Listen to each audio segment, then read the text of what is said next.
Hello and welcome. इस समय मेरे साथ ऐसे कलाकार हैं जो लोगों से अक्सर कट्टी-बट्टी करते रहते हैं। उनके साथ कट्टी-बट्टी चल रही है किसी की। आखिर क्या है वजह जानते हैं सिद्धांत से। बहुत-बहुत स्वागत है आपका।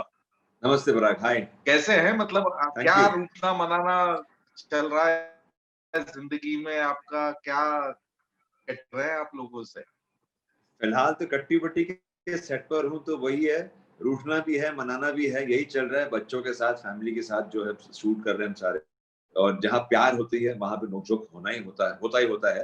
तो it's it's an important aspect. जो कट्टी-बट्टी वो हमारी ज़िंदगी का फ्लेवर है, नमक है जैसे मैं कहूँगा आपको। तो बिना नमक के खाना आपको नहीं अच्छा लगेगा। वैसे इस नमक के बिना ज़िंदगी बिल्कुल नीरस और बिना स्वाद की होगी। तो मैं ये समझता हूँ कि कट्टी-बट्टी जो चल रही है, फिलहाल is the flavour I am enjoying. एक एक एक्टर मुझे लगता है एक एक्टर इस दुनिया का सबसे ब्लेस्ड प्रोफ़ेशन है कि एक एक्टर अपने एक ज़िंदगी में अनेक ज़िंदगियाँ जीता है। जी, अलेक बिल्कुल। अनेक है ना? अनेक साइकीज़ को समझता है। तो इस इस इस तरह के किरदार करने के बाद जीवन के प्रति देखने का नज़रिया बदलता है। जी, ज़रूर, इनफैक्ट होता है। कई चीज़ें होती हैं हम जीवन में इन इन अ डेली लाइफ़ जो होता है ना, हम जीते हैं ज़िंदगी, आम तौर ज़िंदगी चल रही होती है, तो कई बार हमें सोचने का वक़्त नहीं मिलता है और हम चीज़ों को नज़रअंदाज कर लेते हैं, चले जाते हैं, आगे बढ़ते जाते हैं। तो कभी-कभी कुछ ऐसी चीज़ें होती हैं, कुछ हादसे होते हैं, कुछ इंसिडेंट्स होती है, कुछ बातें होती है और हमें सोचने पर मजबूर करता है कि नहीं यार, 1 सेकंड, रुक जा। अच्छा ये ऐसा होने से ऐसा एक ये होता है, ये मेरे ऐसे करने से शायद उस पर उस वक़्त ये असर होता है। हमारी हर चीज़ को लेके, हमारे हर एक्शन का कहीं न कहीं असर पड़ता है। तो सेम थिंग विद क्यों रिश्तों में कट्टी-बट्टी, क्योंकि I have been a father, I have had kids, I have a I have kids, I have a lovely family back home, wife and kids. तो अब ये शो जो कर रहा हूँ तो कई चीज़ें मेरे लिए ना एक एक्शन रिप्ले हो रहा है कि मेरे बच्चे बड़े हो चुके हैं बट अब वापस इस शो में मेरे बच्चे जो छोटे हैं, ऑन स्क्रीन बच्चे हैं, तो मैं वापस उस दौर पे चला गया हूँ जहाँ मैं अपने बच्चों के साथ था और हम कोई परफेक्ट नहीं होते। हमने भी कहीं न कहीं हम गलतियाँ कर कर के सीखते हैं और चीज़ें लाइफ सिखाती है हमें। तो वही चीज़ें हो रही है कि आज मैं जब ये शो कर रहा हूँ, तो एक पर्सपेक्टिव समझ में आता है कि शायद हम जो करते हैं उसका बच्चों पे क्या असर पड़ता है, ये पहले भी समझ थी बट अब जब आप हर रोज़ इस चीज़ पे वर्क करते हो ना, तो आपकी आपकी अंडरस्टैंडिंग ऑफ लाइफ आपका नज़रिया चेंज हो जाता है। तो वो चीज़ है कि this is what the what you call it the on screen thing affects or impacts your off screen life also. तो that has been experience for me. So अब मैं चीज़ें समझना ज़्यादा समझ में आती है, कुछ चीज़ें, कुछ एस्पेक्ट जैसे ऑन स्क्रीन जब कुछ सीन्स आता है, कुछ ऐसी सिचुएशंस आती है, तो जो रिस्पॉन्सेज़ होते हैं या चाहे बच्चों का रिस्पॉन्स हो, आप ऑन स्क्रीन पेरेंट्स के रिस्पॉन्स हो, तो वो रिस्पॉन्स देखकर तब समझ में आता है कि यार उस वक़्त हमारे बच्चे क्या सोच रहे थे, उस वक़्त हमारे माँ-बाप क्या सोच रहे थे। क्योंकि आप हर इंसान हम सब पारिवारिक जीवन जब जीते हैं, तो हम सबसे जुड़े होते हैं। तो हमारा अच्छा, बुरा, गुस्सा, खुश होना, हर इमोशन के साथ सबके इमोशन जुड़े होते हैं। तो बहुत ये एक बहुत इम्पोर्टेंट एस्पेक्ट है और कई बार जैसे कहा ना कि हम आज का जो जनरेशन रहा है, वो ऐसा जनरेशन है जो like I said it's a generation of me first. अब तो हर जगह बोलते हैं कि पहले खुद को you have to be happy yourself, you have to be all it's about you first, which is fine, which is great, you have to be happy. वो me के चक्कर में family, हम, us का जो एक एक फैक्टर होता है, वो कहीं ना कहीं छूट रहा है। तो ये दोनों चीज को बैलेंस करना बहुत जरूरी है, बिटवीन मी एंड अस। तो ये पूरी स्ट्रगल जो है लाइफ में भी है और इस शो में भी कुलदीप का जो कैरेक्टर है उसका वही स्ट्रगल है।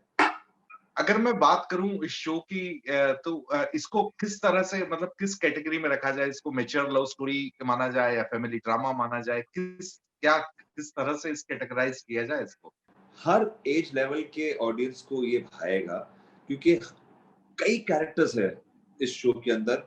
मैं समझता हूँ an out and out family show, सबको देखने वाला शो है ये। चाहे वो टीनेजर्स हो, चाहे वो इवन 20s में हो, वो भी उस उस तरफ कदम रखने वाले हैं बहुत जल्द, यू नो, इस जोन में मैरिज, फैमिली, रिस्पांसिबिलिटीज। तो ये हर covers all kinds of audience and all kind of sentiments. So it's a complete family show. Kids appeal to everyone.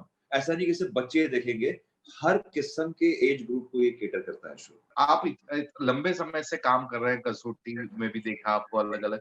आपको लगता है कि अब ऑडियंस भी मैच्योर हो गई है कंटेंट को लेके, समझने को लेके? मैं तो समझता हूँ कि लेट अस नॉट, कसौटी से पहले भी शोज बने थे और बहुत ही बेहतरीन शोज बने हैं. हम उस जनरेशन से आए जहां हमने 80s और 90s में बहुत ही अच्छा कंटेंट देखा है, entertaining but very beautiful concepts. तो वो कंटेंट आज भी है. ऑडियंस अलग अलग होती है, हर ऑडियंस को अलग अलग किस्म का शो अच्छा लगता है. तो मैं समझता हूँ, yes I agree to point, अब धीरे धीरे ऑडियंस फिर से अच्छे कंटेंट की तरफ बढ़ रहा है. कंपटीशन है, ज्यादा एक्सपोजर है, अब ज्यादा चैनल्स है, ज्यादा शोज है. तो यस, ऑडियंस भी उतनी मैच्योर होती है जैसे as a nation if we evolving. तो we also are evolving nation. We are every 2 decades you see a thought process changing, not just from a television perspective, from a nation perspective also. We are an emerging and evolving nation also. So we are all going with that tide. And जो हमारी, जैसे कि ये show की कहानी है, ये show की कहानी आज की कहानी है. जो स्ट्रगल्स है वो आज के हैं, जो थॉट्स है, आइडियोलॉजीज है वो आज के हैं. It is something which is a great and positive sign. सवाल थोड़ा सा निजी पूछना चाहता हूँ। आपके घर पे डीप फ्रीजर का साइज कितना है? डीप फ्रीजर का size, I have no idea. क्योंकि मुझे लगता है आप सालों से उसी में सो रहे हैं, आप में कोई बदलाव दिख नहीं रहा है। You got me. Thank you, Parag ji. That's a great compliment. Yes, it's like I said, as an actor, it's my responsibility. It's also the demand of the nature of our job. We need to take care of ourselves. और मैं हमेशा ही fitness में रहा हूँ, तो मैं यही बोलता हूँ कि जो इंसान सही खाता है और अगर वर्कआउट करता है और अच्छे से अपना ध्यान रखता है, तो शायद वो भी बिना डीप फ्रीजर के भी ऐसे रह सकता है.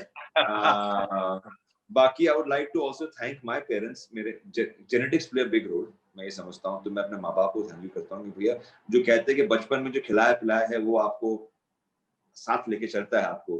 तो जहाँ तक I thank my parents for the lovely genes and the way they have taken care of me. And then I have been responsible. मैं हमेशा इंडस्ट्री में, या लोग जो मुझे जानते हैं, I am very very strict with my food, my workouts, my fitness और मेरा आउटलुक है. ये सब चीजें उसको लेकर ही है. Touch wood, God has been kind. Touch wood, really touch wood. आप जैसे सालों पहले थे वैसे ही अभी के अभी बने हुए। मतलब Thank you so वाकई much. ये एक ब्लेसिंग है। चलते चलते अपने Thank you. चाहने वालों से क्या कहेंगे? यही कहूंगा कि आप इस शो को देखिए, खूब सारा प्यार दे, और हम यही कहना चाहेंगे कि हम आपको डिसअपॉइंट नहीं करेंगे. Give us all your love and affection and blessings, and we will deliver the best thing that we can. And looking forward to more interactions and more love from you. Thank you so much. Thank you. चलिए, thank you very much. और उम्मीद करता हूँ कि दर्शकों की सिर्फ बट्टी बट्टी होगी, शो से कट्टी नहीं होगी। जी, thank you very much. exactly. God bless. Thank you. Thank you. Radio City.